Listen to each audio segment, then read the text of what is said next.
solución ahora mismo? Limitar el precio al 2% la subida del alquiler. Bueno, nosotros no creemos que sea la solución. Bien es cierto que los agentes inmobiliarios no estamos representando a los propietarios arrendadores, sino que lo que perseguimos es el equilibrio de mercado. Nosotros trabajamos siempre buscando el equilibrio de mercado, y mercados desequilibrados en los grandes centros productivos o grandes ciudades no benefician a nadie. El límite del 2% creemos que va a ser una medida ineficaz. Creemos además que, considerando que el más del 90% de los arrendadores son pequeños arrendadores, ellos ya en la grandísima mayoría, por los datos que tenemos, no están aplicando las subidas. Por tanto, creemos que esta medida de pronto nos resulta bastante ineficaz.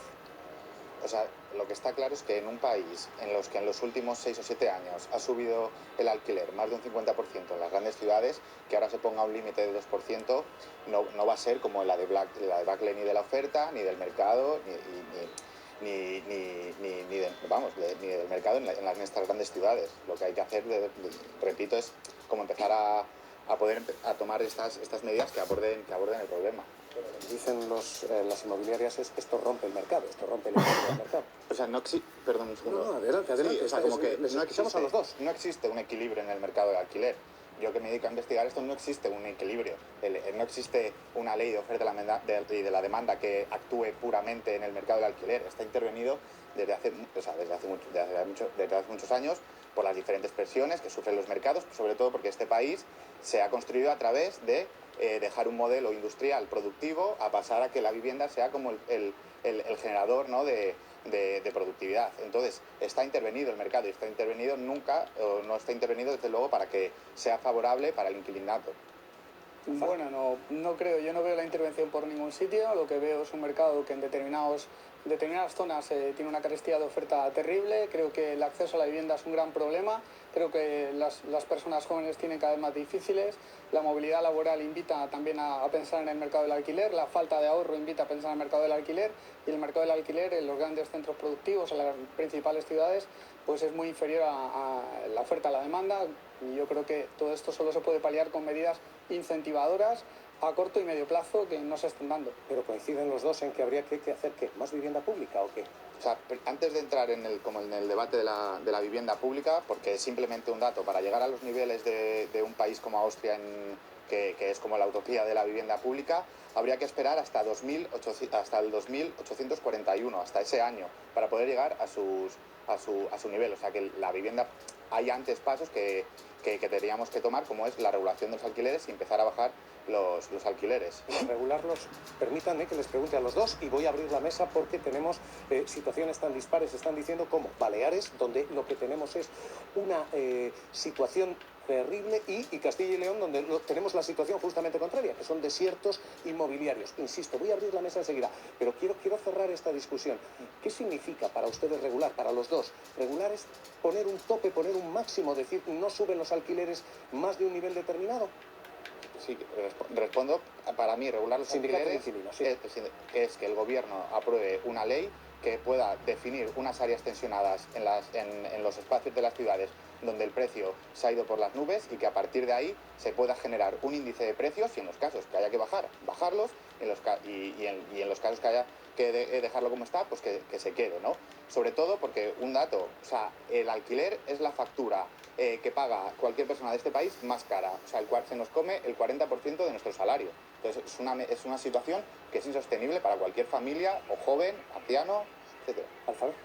Definir zonas tensionadas nos parece una idea interesante, definir un índice también, pero a partir de ahí regular y limitar lo único que va a hacer es que lo que está ocurriendo ya desde que se conoce el proyecto de ley es que una parte de los arrendadores están sacando sus viviendas del mercado del alquiler y lo están pasando al de compraventa, con lo cual, si en el corto plazo no aumentamos la oferta y además creamos y generamos inseguridad jurídica, cosa que se viene haciendo desde marzo del 2019, cuando se modificó la LAU, porque no olvidemos que quien vinculó el IPC a las subidas, a la actualización de la renta anual, fue la modificación legal de la LAU de marzo del 2019. Y de entonces a ahora, lo único que hemos visto es limitación de las garantías exigibles, vinculación del IPC, y ahora un IPC disparatado, que los primeros que están intentando llegar a acuerdos son los arrendadores, sin necesidad de que se marque un límite que puede producir un efecto ancla mental en los arrendadores, y muchos arrendadores que no tenían pensado subir la renta, ahora que entiendan que tienen carta de naturaleza y pueden subir hasta el 2%. Simplemente. ¿Puedo contestar rápido? Telegráfico, por favor, que no quiero que tampoco monopolicemos aquí. Sí, no, rápido. Tenemos una prueba. En Cataluña se aprobó una ley de regulación de los alquileres, que ya tenemos resultados y ya tenemos datos oficiales del Instituto Catalán del Suelo, que dice que en los municipios donde se ha regulado, en el 88,4% donde se han regulado, han bajado los precios, y sobre todo es que no han bajado la firma de contratos, sino al contrario. En los municipios donde se regula el alquiler, baja el precio y encima aumenta la firma de contratos y aumenta la oferta. Quiero preguntar aquí a los dos, porque insisto, sois los dos extremos de España, Baleares y Castilla y León. Las dos patas han coincidido que la medida es inocua y es inoperante, es más bien cosmética entre la medida del 2%, porque lo que estamos es una guerra, y es una guerra contra los precios y contra la inflación. Tú lo explicabas muy bien al principio cuando hacías el gráfico de cómo está afectando las medidas, lo que eran las subvenciones y lo que eran los impuestos, y donde los grandes beneficiados, o los menos perjudicados, eran las grandes rentas, no las rentas que están sufriendo, que es la clase media y la clase media baja, que es a la que está atacando directamente esta guerra de los precios, porque la inflación, como decía algún experto, es uno de los grandes impuestos de la clase media, y la clase media es el armazón de Europa. Es el impuesto de los pobres, pero este límite, el del 2%, en Castilla y León, asumo, no es tanto un problema. En Baleares, donde tenéis un problema de demanda y Baleares de tiene el problema que tiene toda España, sumado a un mercado con una alta presión de compra y de alquiler por economías bienestantes europeas que se instalan allí. ¿Qué ocurre? Tenemos problemas para tener médicos que vayan a atender a Ibiza. Han tenido que habilitar una planta de hospital para que duerman médicos. Tenemos problemas para que vayan maestros, en la movilidad entre islas. O sea, pensad que a veces hay un balcón alquilado a 500 euros. O sea, es unas barbaridades que hay. Entonces, esto ha obligado a hacer una normativa que yo estoy un poco a medias. Es decir, creo que ni todo tiene que estar mega controlado, pero el mercado libre no funciona. Y lo estamos demostrando en Baleares. Dejar que cada cual ponga el precio que quiera, pues no.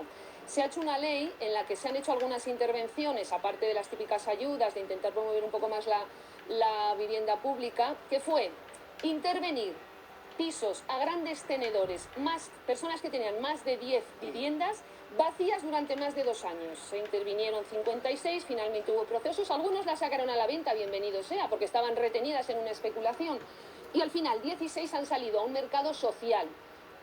La persona inquilina paga un tanto y el gobierno balear lo completa. Son medidas que habrá que tomar muchas más y variopintas y en según qué lugar, pero desde luego exige una intervención urgente el tema de la vivienda en toda España. Hemos visto, primero, carburantes. Segundo, vivienda. Tercera pata del escudo social y de lo que ahora mismo se intenta para frenar la subida de precios. Vamos a echarle un vistazo, la luz. Y esta es la otra gran preocupación.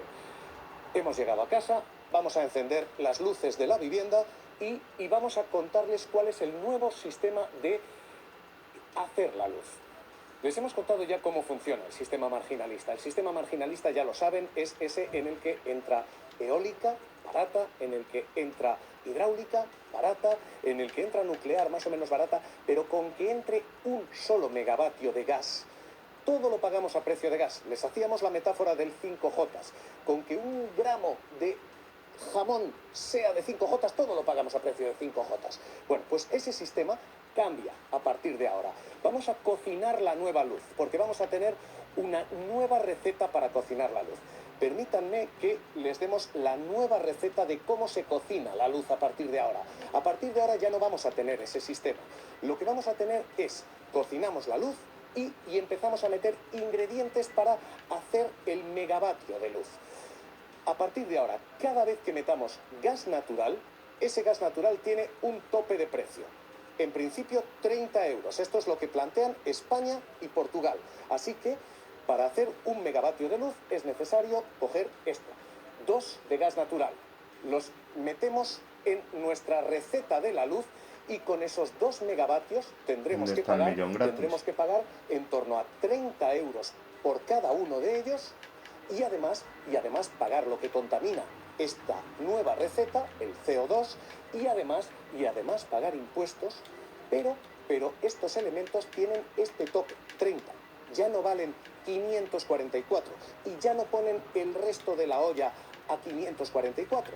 El máximo, el tope ahora mismo son 30. ¿Qué significa esto en términos de casa? Ahora mismo, con esta fórmula, lo que antes era una factura de 176 euros, pasa a ser una factura de 86 euros. La factura es una factura un 49% más barata. Estos son los cálculos de Jorge Morales de Labra. Esta es ahora mismo la fórmula nueva. Se reduce la factura de la luz a la mitad. Si esta excepción ibérica, este nuevo sistema para España y Portugal, sale adelante. Aquí hay grandes beneficiados domésticos, pero hay también y sobre todo grandes beneficiados industriales. Y este puede ser el problema.